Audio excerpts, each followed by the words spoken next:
Je ne vois pas pourquoi les Martiniquais n'auraient pas droit à lire dans le journal ce que peuvent lire en clair les Guadeloupéens. Comme on dit aux Antilles, tout le monde c'est moun. Alors, bonjour à toutes, bonjour à tous. Aujourd'hui, c'est un jour qui est un jour un peu sombre quand même, parce que c'est un jour de censure aujourd'hui. Alors, dans le vif du sujet, tout de suite, voilà ici le journal, l'édition papier du France Antilles, qui est du vendredi 26, samedi 27, dimanche 28 mars, donc c'est-à-dire la semaine dernière. Et dans cette édition papier, parue en Guadeloupe, il y a un article qui est à la page 7 qui dit 1,7 milliard d'euros ont été alloués à la filière banane, sous-entendu ces 13 dernières années, avec un article pleine page qui explique un petit peu comment fonctionne la filière banane et surtout avec les prolongements de cette filière banane en Afrique.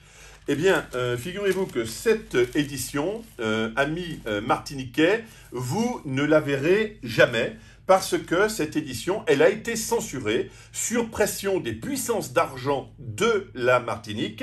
Eh bien, France Antilles n'a pas publié cet article en Martinique. Donc, publié dans l'édition papier de Guadeloupe et censuré en Martinique. Nous, chez Redom, on est des lanceurs d'alerte. Alors, on peut être d'accord ou ne pas être d'accord avec nous, mais ce qui est clair, c'est que quand on est dans la censure, c'est inacceptable, car c'est une atteinte à la démocratie. Et si moi je suis censuré, vous êtes censuré. Alors, vous savez, évidemment, jamais quand vous êtes censuré, mais ça veut dire que beaucoup d'informations qui devraient venir au peuple n'y arrivent pas parce que certains, les puissances d'argent de Martinique, considèrent que ça pourrait déranger leur business, ce qui est le cas de cet article. Moi, je vais vous dire, la Martinique n'est pas une république bananière.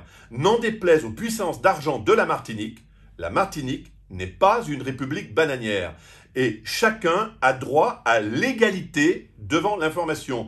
Je ne vois pas pourquoi les Martiniquais n'auraient pas droit à lire dans le journal ce que peuvent lire en clair les Guadeloupéens. Comme on dit aux Antilles, tout le monde c'est moun. On doit avoir cette égalité.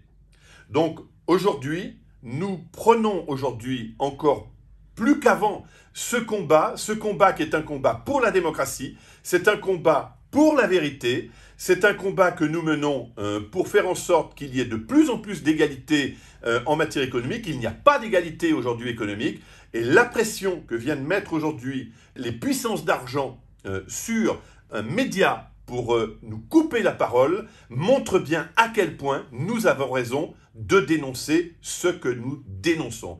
Le combat continue. À bientôt. On ne va pas s'arrêter là.